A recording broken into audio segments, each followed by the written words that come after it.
si sekolah ya.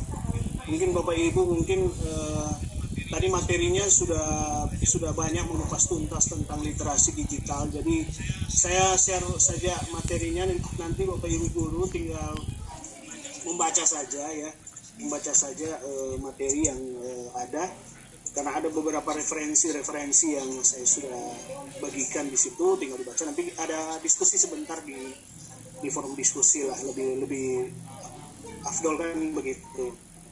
Kita langsung saja Pak, Bapak Ibu guru, kita lihat bagaimana pembuatan digitalisasi sekolah kami sehingga tahapan menuju sekolah digital pusat keunggulan SMK, karena sekolah kami juga mendapat bantuan pemerintah untuk pusat keunggulan, atau kalau di istilahnya di SD, SMP atau SMA itu sekolah penggerak. Nah, sekolah kami juga ditunjuk oleh pemerintah pusat dari 11 SMK yang ada di Provinsi Sulawesi Utara itu menjadi salah satu sekolah pusat unggulan. Nah, kebetulan visi sekolah kami itu ada tata kelola pembelajaran maupun administrasi sudah berbasis digital. Nah, kebetulan sekolah kami sudah mulai menerapkan, Bapak Ibu guru ya, yang paling tepat sebenarnya Bapak Ibu guru, kita kalau mau mengajarkan kepada anak didik ya, itu yang disebut dengan LMS atau Learning Management System. Jadi bagaimana kita belajar membuat LMS. Nah, ini saya sudah mencoba membuat di sekolah. Kebetulan saya ditunjuk juga sebagai ketua tim IT untuk pengembangan sekolah berbasis digital. Jadi nantinya Bapak Ibu guru, kalau kita mau ajarkan ke anak didik kan susah kalau kita cuma menggunakan Zoom atau istilahnya sinkronous. Jadi kita juga harus membuat sistem pembelajaran sudah berbasis asinkronous. Jadi di dalam itu sudah bisa kita terapkan, di dalam sudah ada dia punya tugasnya, sudah ada dia punya absen kehadirannya di dalam, sudah ada di sehingga apa yang kita sampaikan kepada anak didik sudah bisa, bahkan orang tua bisa nimbrung di dalam akun ini, ataupun pengawas sekolah atau dari yang luar saja bisa membaca ini dengan sistem moda hanya bisa melihat saja. Nah, ini sekolah kami mengembangkan ini sistem pembelajaran yang berbasis LMS, Learning Management System. Biasanya kalau Bapak Ibu guru biasa mengikuti di pusat untuk kegiatan diklat daring itu, semua itu sudah menggunakan LMS. Sebenarnya LMS ini harus kita perkenalkan juga kepada anak didik. Makanya kami di sekolah kami untuk prakerin atau praktek kerja lapangan anak didik kami, karena kebetulan belum bisa langsung tatap muka ke Dudi, itu kami menggunakan sistem LMS untuk menggunakan sistem pembelajarannya. Nah, platform LMS ini di backup, datanya disimpan di dalam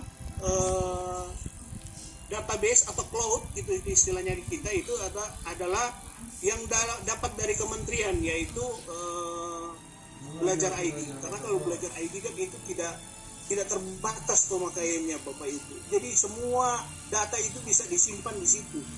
Jadi kita tidak perlu lagi menyewa website, menyewa apa ya. Semua data digital itu alangkah baiknya disimpan di dalam Belajar ID. Sistem keamanannya sudah terjamin. Nah, sekolah kami sudah menggunakan ini data ID, jadi kepala sekolah, wakasek akademik, tim IT, itu semua nanti data digitalnya itu disimpan di situ. Jadi foto, video, apa semua disimpan dalam digital. Sehingga kalau ada materi-materi pembelajaran yang harus kita share ke Bapak Ibu guru yang ada di sekolah, itu langsung saja diberikan linknya, sehingga mereka langsung bisa melihat sendiri. Ya. Nah, ini yang sebenarnya sudah dikasih dari kementerian ke kita, sehingga kalau kita mau simpan data digital itu unlimited, tidak perlu lagi menggunakan menyewa server atau apa. Nah, solusi juga dengan LMS ini sebenarnya Bapak Ibu guru, bagi sekolah-sekolah yang tidak terpantau atau blank spot dengan internet, sebenarnya ini bisa dibuat menjadi intranet. Intranet dalam artian Bapak Ibu guru bisa menggunakan LMS ini di dalam lingkungan sekolah. Jadi kita buat berbasis jaringan yang ke dalam, sehingga di sekolah itu bisa menggunakan gadget dihubungkan dengan hotspot yang di dalam sekolah, tidak menggunakan internet. Jadi anak didik bisa menggunakan tanpa menggunakan internet. Sebenarnya ini yang bisa kita pelajari ya. Kalau Bapak Ibu guru ingin sekolahnya dikembangkan seperti ini, saya sebagai guru juga bisa membagikan caranya membuat. Ini membuat ya Bapak Ibu guru, dan ini gratis Bapak Ibu guru. Saya tidak menyewa website dari mana, tapi ini sudah ada satu organisasi yang membantu kita karena dia berhubungan dengan kementerian, sehingga bisa kita membuat LMS ini gratis, tidak bayar. Tapi ada kapasitasnya. Contoh kalau yang ini saya gunakan itu hanya untuk 50 siswa saja, jadi satu kelas saja. Tapi kalau ingin di sekolah secara keseluruhan, tentunya kita harus menggunakan yang LMS berbayar. Nah, ini aktivitas yang bisa kita buat di dalam LMS Bapak Ibu guru.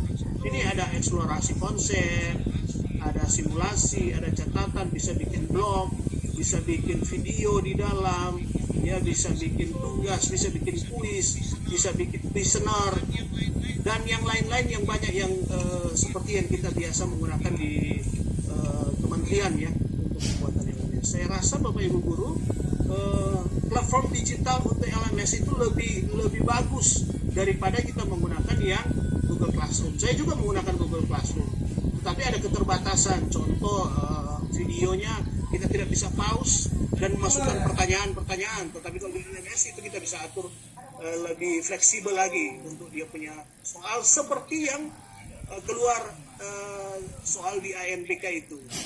Jadi ada caranya membuat pilihan berganda, cara menjodohkan, cara menarik gambar, itu bisa digunakan dengan LMS. Untuk materi saya yang literasi digital Bapak Ibu guru, yang ini nanti Bapak Ibu guru pelajari saja, karena pada intinya sama yang sudah diberikan oleh narasumber yang lain ya. Cuman saya mau ingatkan di sini bahwa generasi kita Bapak Ibu guru itu sekarang ada di posisi generasi kelima, di paling bawah ini. Kalau zaman kita itu generasi ketiga, generasi membaca buku. Tapi kalau anak sekarang itu generasi kelima, mereka lebih suka itu menggunakan internet. Ya, diperkirakan nanti atau 5 tahun ke depan mereka tidak lagi menonton televisi, tapi mereka hanya menonton YouTube. Nah, bagaimana komunikasi atau tanya jawab? Demikian, Bos, silakan saya